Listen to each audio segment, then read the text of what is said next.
Bab 1771.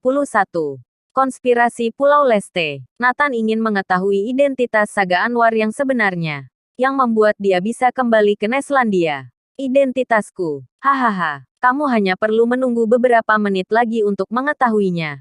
Saga Anwar tersenyum. Tatapan kepada Nathan seperti menatap mangsa. Oke. Aku akan menunggu. Kebetulan Nathan ingin mencabut dari akarnya. Beberapa menit kemudian, ratusan mobil hitam muncul di luar area pemakaman. Termasuk pengawal pendamping. Setidaknya ada 1.000 orang. Jelas. Ini adalah penghormatan sebuah keluarga klan besar. Latar belakang mereka juga sangat besar. Konsorsium pertama kota Fluetan keluarga Anwar. Ketika Neslandia dalam keadaan krisis, mereka yang berada dekat dengan zona perang perbatasan timur langsung memilih untuk meninggalkan Neslandia dan pergi ke Pulau Leste. Sekarang, seluruh Neslandia kembali normal. Keluarga Anwar diam-diam kembali. Hal pertama yang dilakukan ketika kembali adalah ziarah ke leluhur. Lagi pula, mereka sangat sadar, meninggalkan Neslandia saat itu adalah tindakan mengkhianati leluhur mereka. Setelah kembali, mereka dengan cepat datang untuk ziarah. Sebagai seorang junior, Saga Anwar tiba lebih dulu. Tanpa diduga, dia bertemu Nathan. Segera, semua orang di keluarga Anwar memasuki taman pemakaman. Kakek, selamatkan aku. Dari jauh, Saga Anwar mulai berteriak. Suara ini mengejutkan semua anggota keluarga Anwar.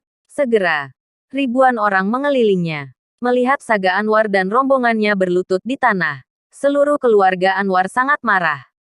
Anehnya, Nathan melihat banyak orang berpakaian samurai Pulau Leste di antara mereka. Setiap orang adalah petarung hebat. Apalagi setelah melihat Nana. Raut wajah para samurai Pulau Leste ini berubah drastis. Terlihat jelas mereka mengenali Nana. Bagaimanapun, Nana sekarang sangat terkenal. Informasi, foto, dan data lainnya telah beredar sejak awal. Tidak mengherankan jika orang-orang ini mengenalinya. Siapa yang menyuruh kalian berlutut? Pemimpinnya adalah seorang lelaki tua berambut putih, menopang tubuh pada tongkat, berteriak pada Nathan dan gerombolannya. Aku, Nathan berkata dengan santai. Kakek, itu dia. Dia ingin tahu identitasku. Tolong beritahu dia. Setelah Saga Anwar memiliki pendukung, nada bicaranya menjadi keras. Bocah, dengarkan baik-baik. Kami adalah keluarga Anwar, keluarga pertama di kota Fluetan. Aku Sahid Anwar. Dia cucuku. Beraninya kamu menyuruhnya berlutut. Aku tidak akan membiarkanmu hidup tenang. Sahid Anwar meraung. Kalau begitu aku ingin bertanya. Apa keluarga Anwar meninggalkan kewarganegaraan Neslandia dan pergi ke luar negeri beberapa waktu lalu? Tanya Nathan. Sahid Anwar menjawab dengan sengit. Ya, benar. Kami pergi ke Pulau Leste. Kenapa? Kalau begitu kalian telah berani kembali akhir-akhir ini. Apa tidak tahu larangannya? Nada suara Nathan menjadi dingin. Seluruh keluarga Anwar tertawa. Tentu saja aku tahu. Larangan itu hanya untuk yang lemah. Tidak berpengaruh pada keluarga Anwarku. Kita bisa kembali ke Neslandia jika kita mau. Siapa yang bisa menghalangi kita? Siapa yang mengizinkanmu memasuki Neslandia? Tanya Nathan. Persetan. Siapa bocah ini? Apa kamu berhak menanyakan urusan keluarga Anwar? Seseorang anggota keluarga Anwar sudah marah. Akulah yang mengeluarkan larangan. Aku akan mengejar masalah ini sampai akhir. Aku pasti akan mengincar keluarga Anwar. Nathan berkata dengan dingin. Apa? Kamu? Kamu adalah Adipati Agung. Ekspresi Sahid Anwar berubah. Tidak disangka akan bertemu Nathan di sini. Raut wajah anggota keluarga Anwar lainnya juga berubah drastis. Ekspresi para samurai Pulau Leste yang berada dalam pasukan menegang begitu mendengar hal ini. Mereka bahkan mulai meminta keluarga Anwar untuk meminta maaf. Hal di luar dugaan Nathan. Keluarga Anwar benar-benar mendengarkan samurai Pulau Leste. Dan samurai Pulau Leste menyerah begitu cepat. Pasti ada konspirasi. Ekspresi Nathan berubah menegang. Bab 1772. Rahasia Guru Murah Hati. Cepat minta maaf. Masalah ini adalah salah kalian. Neslandia adalah negara yang terhormat. Mereka adalah para pahlawan Neslandia. Bagaimana kalian bisa menghina mereka? Beberapa samurai Pulau Leste buru-buru mendesak. Begitu pula Syahid Anwar. Aku minta maaf. Saga Anwar juga meminta maaf kembali. Pada akhirnya, sikap keluarga Anwar berubah 180 derajat, dan meminta maaf berulang kali. Di luar dugaan semua orang. Bahkan keluarga Anwar mengatakan bahwa mereka dapat segera meninggalkan Neslandia dan mematuhi perintah Nathan.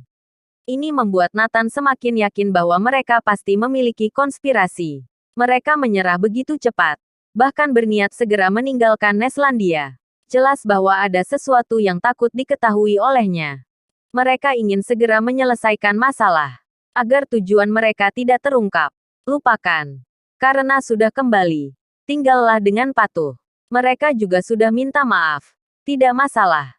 Nathan tidak lagi menghukum mereka, tetapi ingin melihat trik apa yang akan dimainkan orang-orang ini. Keluarga Anwar berziarah dengan tergesa-gesa, lalu pergi.